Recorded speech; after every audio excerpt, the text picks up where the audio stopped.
देवालय साकार जाहले, तत्व ईश्वरी तेथ वसे. भारवाही आधार तयाचा, निश्चलपण पायात बसे. तेज ईश्वरी साठवताना, डोळे भरुनी हृदयात. पत्थर पायातील सुदे, कुठेतरी पण स्मरणात. पत्थर पायातील सुदे, कुठेतरी पण स्मरणात. पत्थर पायातील. संघस्थापनेच्या शताब्दीनिमित्त सादर आहे संघव्रती कार्यकर्त्यांची जीवनगाथा. बाबासाहेब आपटे. त्या विद्यार्थ्यावर लोकमान्य टिळकांचा अतिशय प्रभाव होता. एकदा लोकमान्य टिळक रेल्वेने यवतमाळहून जाणार होते.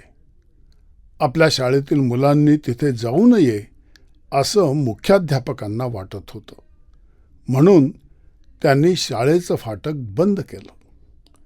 शाळेची वेळ संपल्यावर त्या विद्यार्थ्याला जायची इच्छा होती, परंतु शिक्षकांनी तेव्हाही जाऊ दिलं नाही.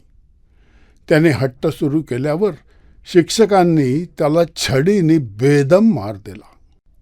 एव्हाना रेल्वेगाडी निघून गेली. आता शिक्षकांनी शाळेचं फाटक उघडून सर्व मुलांना सोडून दिलं.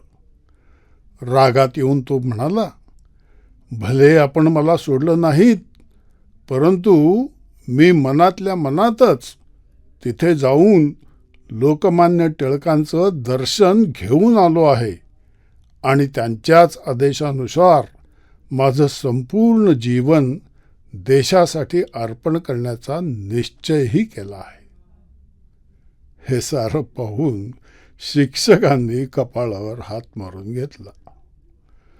तो विद्यार्थी म्हणजे उमाकांत केशव आपटे. 28 ऑगस्ट 1903 या दिवशी यवतमाळच्या एका गरीब कुटुंबात उमाकांत केशव आपटे यांचा जन्म झाला. त्यांचं सुरुवातीचं जीवन अतिशय खडतर अडचणींचं असं होतं. केवळ 16 वर्षांचे असताना वडिलांचं निधन झाल्याने कुटुंबाची सारी जबाबदारी त्यांच्यावरच येऊन पडली. त्यांना वाचनाची खूप आवड होती. केवळ 8 वर्षांचे असताना त्यांचे मामा इसापनीतीचं पुस्तक घेऊन आले. उमाकांत रात्री उशिरापर्यंत ते वाचत बसला. केवळ 4 तास झोप घेऊन त्याने पुन्हा वाचन सुरू केलं. मामा दुसऱ्या दिवशी परत जाणार होते. उमाकांत तहान भूक विसरून ते पुस्तक वाचत बसला. आईने जेवायला हाक मारली तरीही तो गेला नाही. ते पाहून वडील छडी घेऊन आले. त्यांना पाहताच उमाकांत आपली पाठ उघडी करून त्यांच्यासमोर येऊन बसला आणि म्हणाला, आपण मला कितीही मारलं तरीही मी हे पुस्तक पूर्ण वाचल्याशिवाय अन्न पाणी काहीही घेणार नाही. अखेर त्याच्या जिद्दीपुढे सर्वांनी माघार घेतली. मॅट्रिक झाल्यानंतर एकूण घरची परिस्थिती पाहून त्यांनी काही काळ धामणगाव इथे शिक्षक म्हणून नोकरी केली. परंतु शिकवताना मात्र ते प्रत्येक घटनेला राष्ट्रवादाचा मुलामा देत असत. एकदा त्यांनी शाळेत लोकमान्य टिळकांची जयंती साजरी केली. त्यावर मुख्याध्यापक खूप नाराज झाले आणि ते पाहून आपटे यांनी स्वतःहूनच राजीनामा देऊन टाकला. त्यानंतर नागपूरला येऊन ते एका छापखान्यात काम करू लागले. याच काळात त्यांचा परिचय राष्ट्रीय स्वयंसेवक संघाचे संस्थापक डॉक्टर हेडगेवार यांच्याशी झाला. बस मग काय विचारता, क्रमाक्रमाने आपटे संघकामासाठी समर्पित भावनेने काम करू लागले. आपटे यांनी स्वहस्ते दासबोध लिहून काढला आणि स्वातंत्र्यवीर सावरकर यांचं त्या काळात बंदी असलेलं पुस्तक 1857चं स्वातंत्र्यसमर हे टाईप करून त्याच्या प्रती कित्येक नवतरुणांना वाचण्यासाठी उपलब्ध केल्या. त्यांनी अनेक ठिकाणी नोकरी केली, परंतु नोकरीशिवाय बाकीचा सारा वेळ ते संघकार्यासाठीच देत असत. हळूहळू संघकार्यासाठी नागपूरच्या बाहेरसुद्धा त्यांचा प्रवास सुरू झाला. म्हणून मग आता त्यांनी नोकरी सोडली आणि पूर्ण वेळ संघाचं काम करू लागले. अशा प्रकारे ते संघाचे वहिले प्रचारक झाले.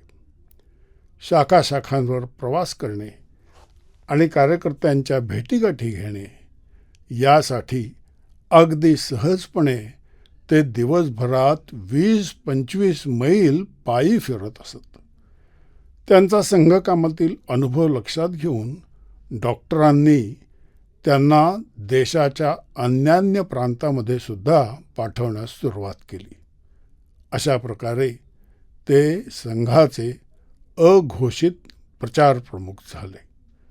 त्यांची अभ्यासू वृत्ती, परिश्रमशीलता, स्वाभाविक प्रौढता आणि संवाद करण्याची एक वेगळीच शैली या कारणांनी डॉक्टरांनी त्यांना बाबासाहेब म्हणण्यास सुरुवात केली. दशावतारासारख्या प्राचीन कथा आधुनिक संदर्भांनी मांडण्याची त्यांची एक विशेष शैली होती. संघामध्ये निरनिराळ्या अनेक जबाबदाऱ्या त्यांनी पार पाडल्या. संघाचे प्रथम प्रचारक अशी ज्यांची ओळख सांगता येईल अशा बाबासाहेब आपटे यांचं 27 जुलै 1972 या गुरुपौर्णिमेच्याच दिवशी देहावसान झालं. पत्थर पायातील असू दे कुठे तरी पण स्मरणात.